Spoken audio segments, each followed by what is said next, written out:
You need to watch this if you crave chills down your spine. Welcome to Soul Studios. Here, true crime meets the unknown. Suspense lurks in every shadow, and supernatural forces whisper from the dark. We craft chilling, edge-of-your-seat short stories inspired by the eerie, the unexplained, and the most haunting mysteries. 3 new stories drop every week, each one darker than the last.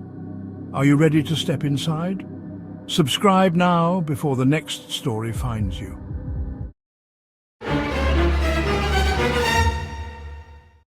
In a foggy coastal town, a single mother trying to rebuild her life starts noticing strange chalk stick figures on her driveway each morning.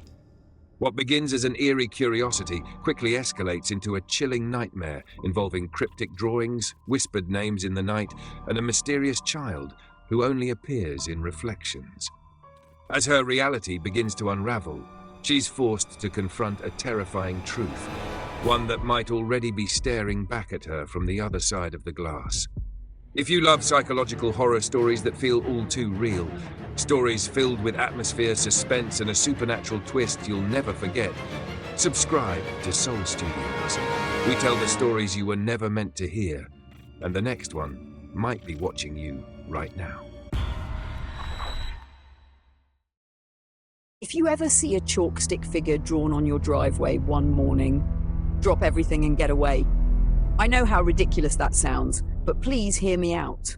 I'm a single mother living in a quiet coastal town, and a few weeks ago something unthinkable happened to my daughter and me. It started with a simple chalk drawing, and it became a waking nightmare. I moved into our new home at the end of summer, hoping it would be a fresh start for my 6-year-old daughter and me.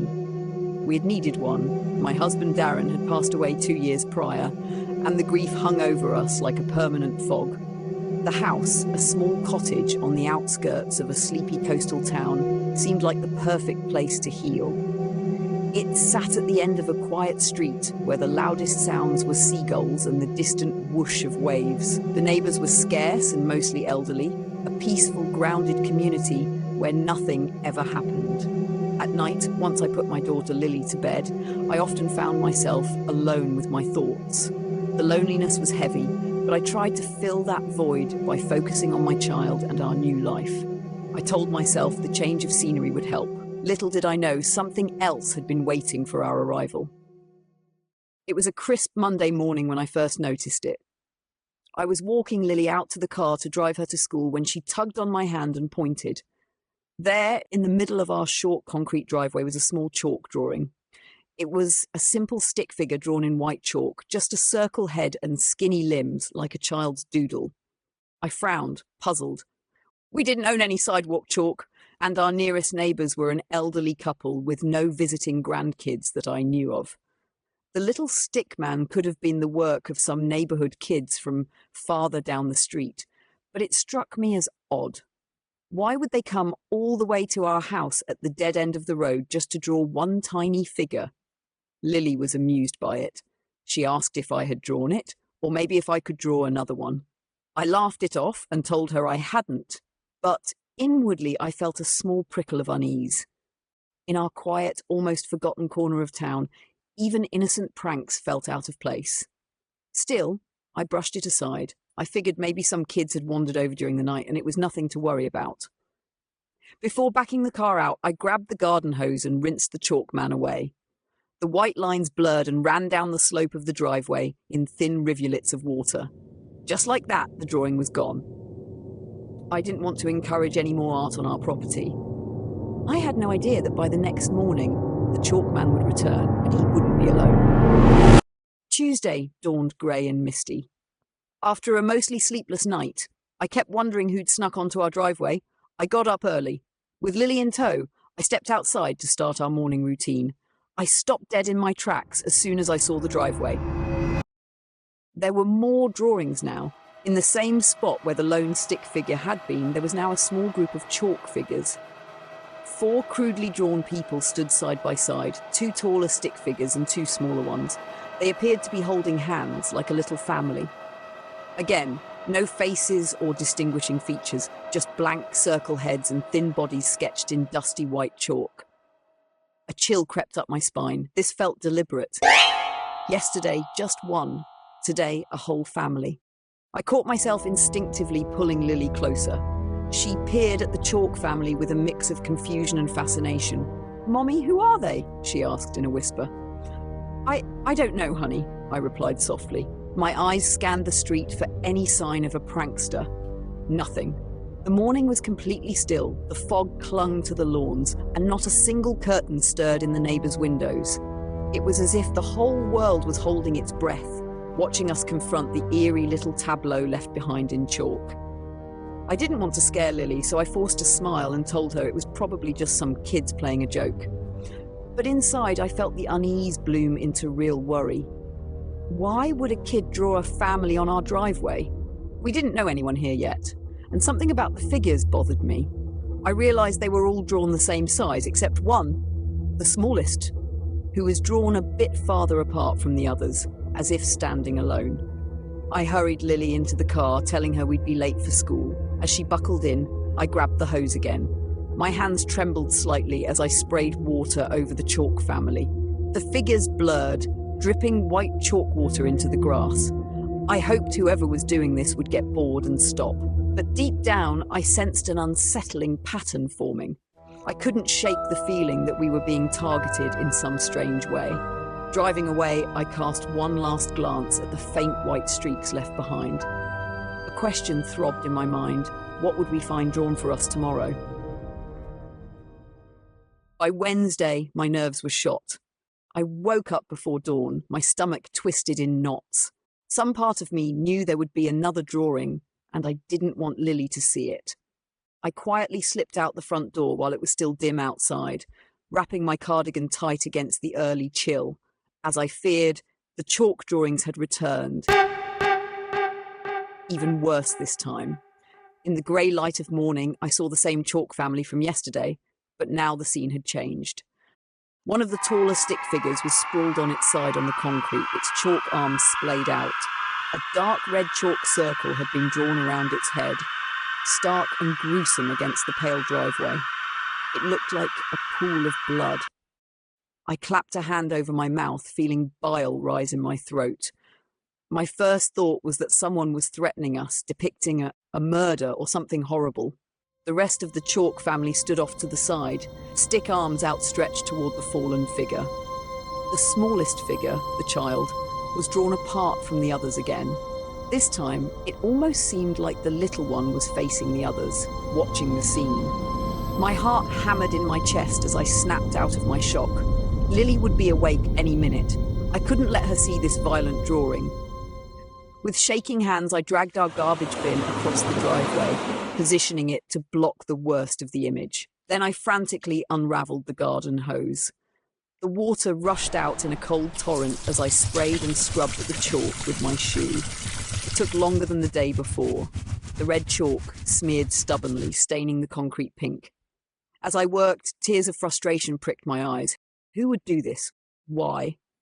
The quiet peace of our street felt shattered, replaced by a sense of being watched. I could almost feel eyes on the back of my neck as I cleaned, like whoever drew it might still be nearby, enjoying my reaction. I managed to wash away the chalk before Lily came out, though a faint rusty stain remained where the red had been. I told her we'd have breakfast at home today instead of rushing to the car. I needed a moment to compose myself and hide my trembling hands from her curious eyes. All day at work, the image of the chalk figure lying in a pool of red gnawed at me. I found myself jumping at every little sound, my mind racing through possibilities. Was this some cruel prank by local teens? Or something more targeted, something aimed at me specifically? I kept remembering how the smallest figure stood apart, watching. It felt intentional, like whoever drew it was trying to tell me something. By the time I picked up Lily from school, I had made up my mind. If another drawing appeared, I would call the police. Prank or not, this crossed the line into a threat. I also decided that tonight I would stay up and keep watch. I had to know who or what was doing this. That Wednesday night, after Lily was safely tucked in bed, I turned off most of the lights in the house and settled in by the living room window with a cup of coffee. From my vantage point, I could see the moonlit stretch of our driveway. I left the porch light on, hoping it might deter any pranksters. My heart thumped with anxious anticipation, but I was determined to catch whoever was doing this. Hours crept by in silence. By 2 a.m., my eyelids were heavy. I was about to refill my coffee when I heard it. A faint scratching sound like something dragging across concrete. It was coming from outside near the driveway. My breath caught. Was that chalk? I moved as quietly as possible, slipping on shoes and opening the front door just a crack. A cold breath of salty air gusted in. I peered out, straining to see. The porch light flickered suddenly, casting jittery shadows across the yard. I stepped onto the porch, every nerve on edge. "Hello?" I called out in a low, tight voice. No answer, just the rustle of leaves in the breeze. I pressed forward into the night. Then through the hush, I heard something that made my blood run cold. A child's voice whispering from somewhere near the edge of the dark yard. It was so soft I almost missed it, but I froze when I realized what it was saying. "Lily?" The drawn-out whisper sang my daughter's name. For a second, my heart stopped. Lily was inside asleep. Who could be out here calling her? Fear ignited in my chest. I spun around and dashed back inside, taking the stairs 2 at a time to my daughter's bedroom.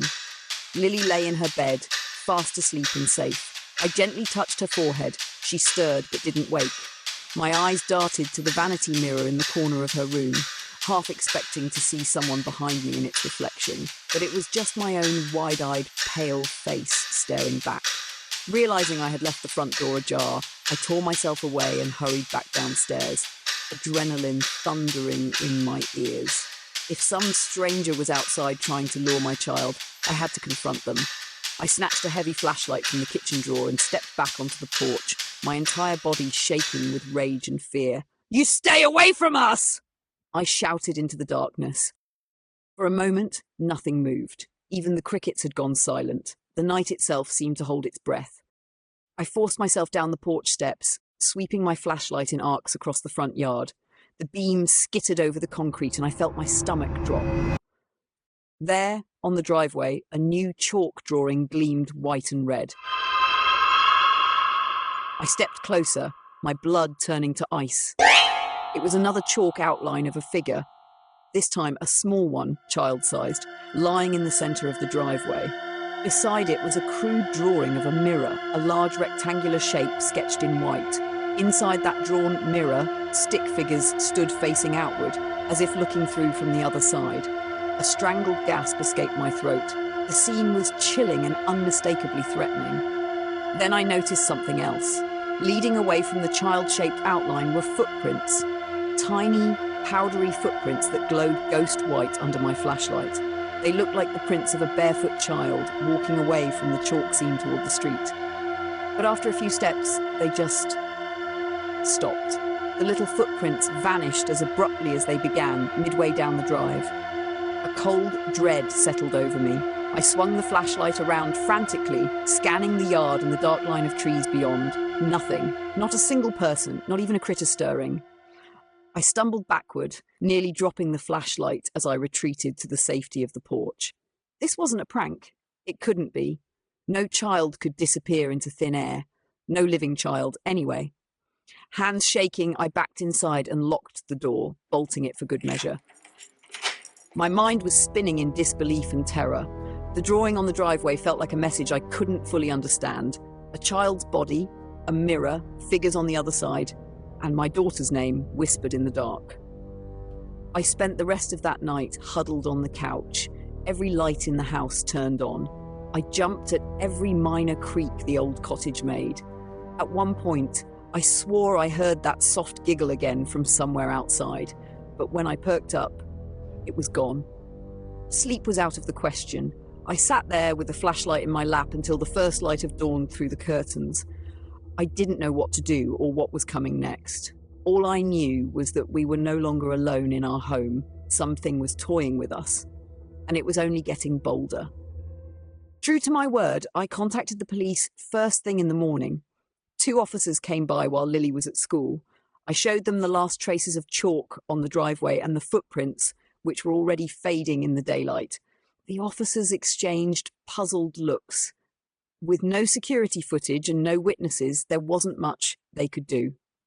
They took a report, speculated about local teenagers, and suggested I keep my doors locked.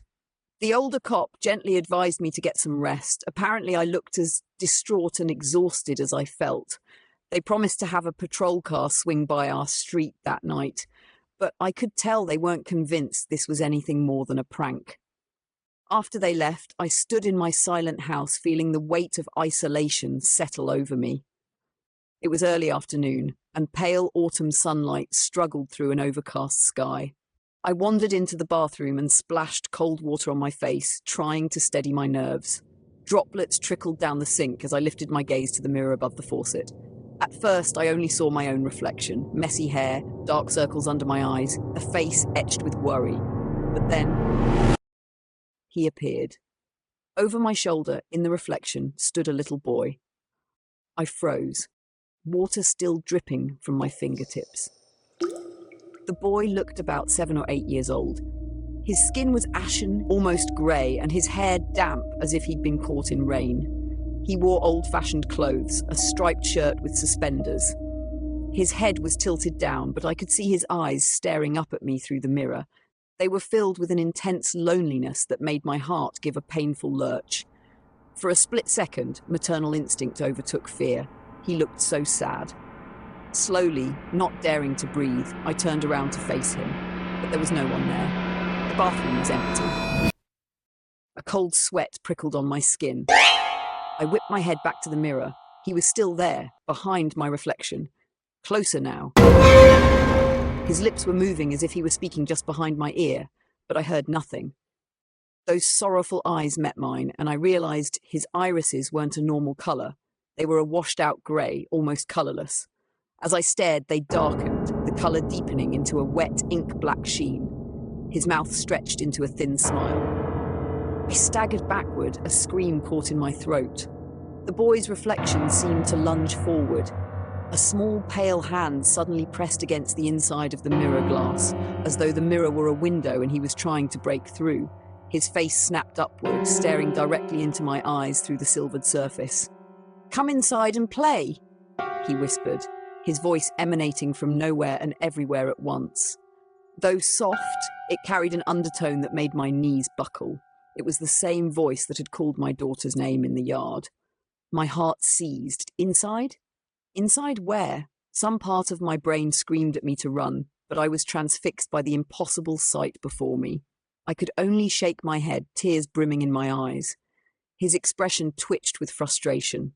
The hand on the glass pushed harder, and a fine webwork of cracks splintered out from his pale palm on the mirror's surface. I felt a sharp sting in my face and realized tiny slivers of glass were spraying outward, cutting my cheek. With a yelp, I snapped out of my trance and threw myself out of the bathroom door, slamming it behind me. For a long moment, I stood in the hallway, chest heaving, staring at the closed bathroom door. With the only sound was my pulse pounding in my ears. I expected him to burst out after me, but nothing happened. Only silence. A sob escaped me. I touched my face. A thin line of blood trickled where a shard had grazed me. That boy, that thing, was real. He had spoken to me. He wanted me to go inside with him, to join his game. I thought of the chalk drawings, the family, the child's outline, the mirror on the pavement. The pieces clicked together in my mind, forming a picture that made my stomach twist. His family was trapped inside this game, and now he was trying to lure us in too. It dawned on me that this boy's family may have vanished into that mirror world without a trace. No wonder they were never reported missing, I realized with a shudder. They weren't just gone, they'd been erased, forgotten by everyone on the outside. I ran to Lily's room and tore the sheets off her vanity mirror, yanking the ornate mirror off the wall. I was operating on pure adrenaline and terror. One by one, I ripped down every mirror in the house, every reflective surface I could find, and turned them to face the walls. The house was filled with the sound of my ragged breath and the thud of frames against plaster. I likely looked absolutely unhinged, but I no longer cared. If that boy in the mirror wanted an invitation inside, I was damn sure not going to give him any more chances. I wanted to grab Lily from school that very second and drive as far as possible from this house, but it was already near the end of the school day and I wasn't even sure where we'd go. What if leaving the house didn't stop this? He had followed us outside last night. Maybe he would follow us anywhere. I decided I'd get Lily home first and then figure out our next move. We would pack a bag and stay at a hotel in town for the night at least. I prayed silently that whatever this entity was, it wouldn't follow us beyond the bounds of our cursed home. As I hastily planned our escape, I peeked out the front window. The sun was setting, casting long shadows down our quiet street. A patrol car cruised slowly by, keeping its promise to check on us. I almost laughed at how utterly outmatched normal people were against what lurked in my home. A policeman's presence couldn't stop a ghost. My eyes drifted to the driveway, and I felt a surge of relief that, for once, it was clean, no new drawings. Maybe in the daylight the Chalkman had no power. But as the sky grew darker by the minute, my dread only deepened. I had to get my daughter and get out before night fell completely. I picked up Lily from school as the sun slipped below the horizon, painting the clouds orange and purple. I forced a smile and told her we were going on a little trip to a hotel for fun. She seemed excited about the idea of a sleepover with just Mommy, blissfully unaware of the true reason. We drove away from our house in the twilight. As I turned off our street, I felt a weight lifting, like we were leaving the nightmare behind. Lily chattered in the back seat about her day, but exhaustion soon took her and she grew quiet. Within minutes, she was fast asleep, her head lolled to one side in her car seat. The road was empty and dark. I kept glancing in the rearview mirror, half expecting to see headlights of a police cruiser or something else. Each time, it was just the dark road trailing behind us. My tensed muscles gradually started to relax. Maybe we really had escaped. Maybe that mirror creature was bound to the house, and with enough prayers and daylight, we'd be free of him. We were about 10 miles out of town when I noticed the interior of the car growing cold. I adjusted the air vents, but the chill persisted, crawling over my skin. In the rearview mirror, I thought I saw movement, a faint shifting in the shadows of the back seat. My pulse quickened. I flicked my eyes up to the mirror again, and my heart nearly stopped. In the reflection, right behind my sleeping daughter, sat the little boy. He wasn't solid. His form was pale and hazy, as if the mirror's surface had somehow caught an image that wasn't truly there in the back seat. But I could see him clearly, those colourless eyes watching me, that thin-lipped smile. His head cocked to the side in a taunting curiosity. I let out a gasp and whipped my head around. The back seat was empty except for Lily, who stirred at the sound of my cry. I looked back at the mirror. He was there still, closer, leaning in between the front seats. It was as if he might climb right out of the mirror and into the car. I felt the blood drain from my face. My hands clutched the steering wheel, knuckles white. A few panicked thoughts ricocheted in my mind. Don't crash. Keep control for Lily's sake. Oh God, he's here with us. What does he want now? The boy's dark eyes bore into mine through the rearview mirror. His mouth moved slowly, forming words I could somehow hear in my head, clear as day despite no sound reaching my ears. You can't leave. We're still playing. A violent shudder ran through me. I bit down on a scream, desperate not to wake or alarm Lily. I forced myself to tear my eyes from the mirror and focus on the road, which had become a blur through my tears. The car wavered over the lines and I corrected it with a jerk. When I glanced back again, the boy was gone. The backseat reflection showed only my daughter, still asleep and oblivious. The car's chill eased, leaving me breathless and trembling. I drove on, heart pounding, unsure whether he had truly vanished or was simply lurking unseen. I didn't know where to go. Keep driving to the next town? Find a church? A sanctuary? Every option felt futile. How do you escape something that isn't bound by the rules of our world? A sob escaped my throat as I realized the horrifying truth. This thing, this Chalkman, had chosen us, and he wasn't going to let us go so easily. Our ordeal was far from over. Even now, As I write this account from a cramped motel room, I sense a presence just beyond the corner of my eye, reflected in the dark TV screen or the window at night. I've taped towels over every mirror, every shiny surface, but I know he's still there, waiting. The chalk drawings, the whispers, the mirror boy, it was all a twisted invitation into his world, a game with no end. I don't know what tomorrow will bring. I'm terrified for my daughter and for myself. The only thing I'm certain of is that when the Chalkman draws again, we might be the ones who vanish without a trace. And like his family, we might never even be missed.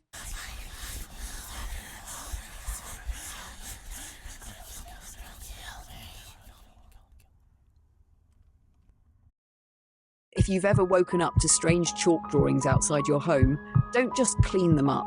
Sometimes what's reaching out from the other side isn't trying to scare you, it's trying to replace you. And by the time you see its reflection, it might already be too late. The Chalkman doesn't knock, he draws you in.